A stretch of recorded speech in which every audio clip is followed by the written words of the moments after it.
Assalamualaikum warahmatullahi wabarakatuh. Perkenalkan, nama saya Dimas Usrifatul Jannah, NIM 1916000271. Di sini saya akan mewakili teman-teman saya, yaitu Talita, Cici, dan Teguh, untuk mempresentasikan perencanaan dan pengendalian produksi. Sebelumnya, saya akan menjelaskan sedikit tentang pengertiannya dari perencanaan dan pengendalian produksi. Dapat diartikan sebagai aktivitas merencanakan dan mengandalkan proses material keluar masuk dari sistem produksi sehingga permintaan pesanan dapat dipenuhi dengan jumlah dan waktu yang tepat dan biaya produksi yang minimum.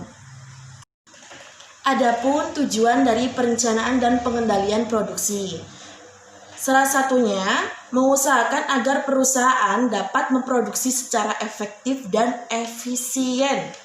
Selanjutnya, mengusahakan agar perusahaan dapat menggunakan modal seoptimal mungkin dan untuk memperoleh keuntungan yang cukup bagi perusahaan.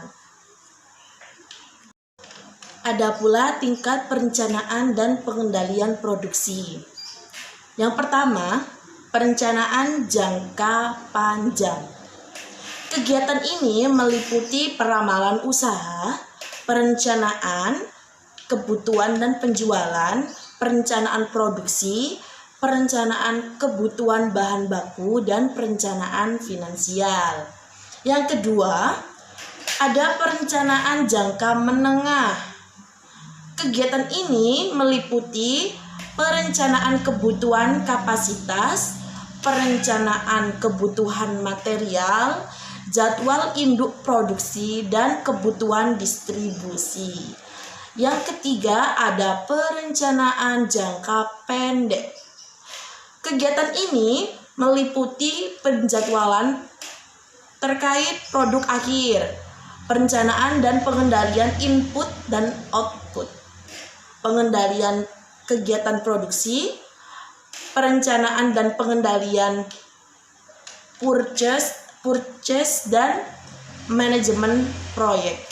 Klasifikasi sistem produksi. Berdasarkan tipe produksinya, sistem produksi dapat dikelompokkan menjadi 4. Yang pertama, engineering to order, atau sistem produksi yang dilakukan bila pemesan meminta produsen membuat produk yang dimulai proses perancangan. Yang kedua, assembly to order, atau sistem produksi yang dilakukan bila produsen membuat desain standar yang terdiri atas beberapa komponen sesuai dengan pesanan konsumen. Yang ketiga, make to order, atau sistem produksi yang dilakukan bila produsen memproduksi suatu produk jika dan hanya jika telah menerima pesanan dari konsumen untuk membuat produk tersebut. Yang terakhir, make to stock, atau sistem produksi produsen untuk menyetok atau menyediakan produk sebagai suatu persediaan sebelum pesanan dari konsumen tersebut. Untuk contoh kasusnya akan dijelaskan oleh teman saya, yaitu Saudara Teguh. Silakan. Oke, baik, terima kasih atas kesempatan yang telah diberikan kepada saya. Kali ini saya akan menjelaskan contoh kasus dan penyelesaian. Salah satunya adalah perusahaan CV Mitra Sejati yang berlokasi di Surabaya. Perusahaan ini bergerak di bidang pembuatan produk karton. Masalah yang dialami adalah di salah satu bagian produksi saat menangani pesanan konsumen. CV Mitra Sejati sering mengalami ketidaktepatan saat melakukan rencana produksi. Ketika menangani pesanan produksi dari konsumen, data yang menunjukkan bahwa CV Mitra Sejati mengalami ketidaktepatan saat melakukan proses produksi karton. Kita lihat periodenya dari bulan September sampai bulan Agustus. Tahunnya 2015 sampai 2016. Kemudian dilanjutkan dengan 2016 sampai 2017. Teman-teman bisa lihat sendiri, mungkin hanya beberapa yang saya bacakan. Untuk di bulan September, permintaan konsumen itu 9.100 lembar. Realisasinya 9.320 lembar. Selisihnya 220 lembar. Untuk tahun 2016 sampai 2017, permintaannya 13.400 lembar. Realisasinya 10.800 lembar.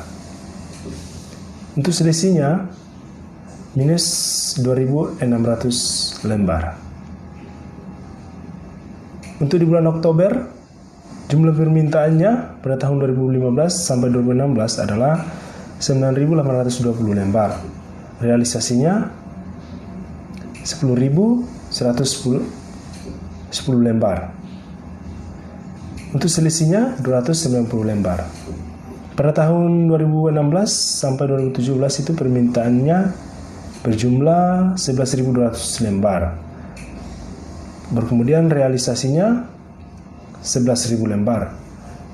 Selanjutnya adalah selisihnya minus 200 lembar. Kita lihat di bulan November, jumlah permintaan sebanyak 9.050 lembar. Untuk realisasinya 9.200 lembar. Untuk selisihnya 150 lembar. Kemudian di tahun 2016 dan 2017 jumlah permintaannya 10.720 lembar. Untuk realisasinya 11.200 lembar. Kita lihat selisihnya 480 lembar. Untuk di bulan Desember jumlah permintaannya 10.320 lembar. Untuk realisasinya 11.422 lembar. Untuk selisihnya 1.102 lembar. Kemudian di tahun 2016 sampai 2017 jumlah permintaannya 12.440 lembar. Untuk realisasinya 13.200 lembar. Kemudian selisihnya adalah 760 lembar. Periode tersebut sampai di bulan Agustus. Untuk teman-teman bisa melihat sendiri. Dan sekarang saya akan bacakan berapa totalnya.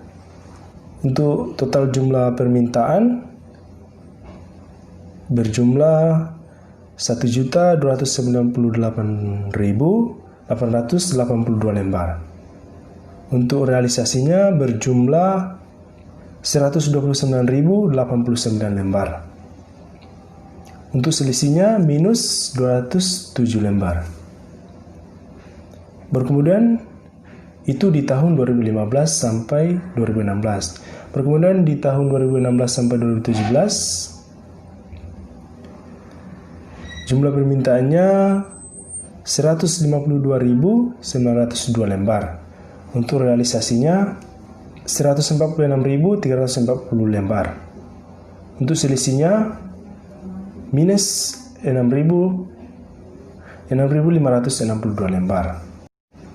Selanjutnya adalah teman-teman bisa lihat sendiri di gambar adalah merupakan grafik jumlah selisih penjualan dan permintaan September 2015 sampai Agustus 2016 dan periode September 2016 sampai Agustus 2017 pada CV Mitra Sejati.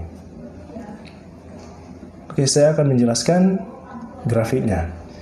Jadi, dari hasil grafik tersebut menunjukkan bahwa jumlah selisih perbandingan dari permintaan terhadap realisasi pada periode September 2015 sampai Agustus 2016, kekurangan yang dialami pada CV Mitra Sejati sebesar 270 lembar produk karton. Sedangkan di periode September 2016 sampai Agustus 2017 menunjukkan total selisih dalam 1 tahun terakhir mengalami kekurangan sebesar 5.000 sebesar 6.562 lembar karton. Artinya, permintaan produk karton pada periode 2016 sampai 2017, CV Mitra Sejati mengalami peningkatan pesanan produk karton terhadap konsumen. Sehingga CV Mitra Sejati dalam 1 tahun terakhir dalam sisi penjualan produk karton perusahaan, CV Mitra Sejati tidak mencapai target sesuai dengan jumlah permintaan konsumen. Dan saat berinvestasi terhadap konsumen, keuntungannya yang dicapai tidak maksimal. Itulah beberapa penjelasan dari contoh, tabel, hingga grafiknya. Sekian dari saya kembalikan kepada moderator. Selamat pagi.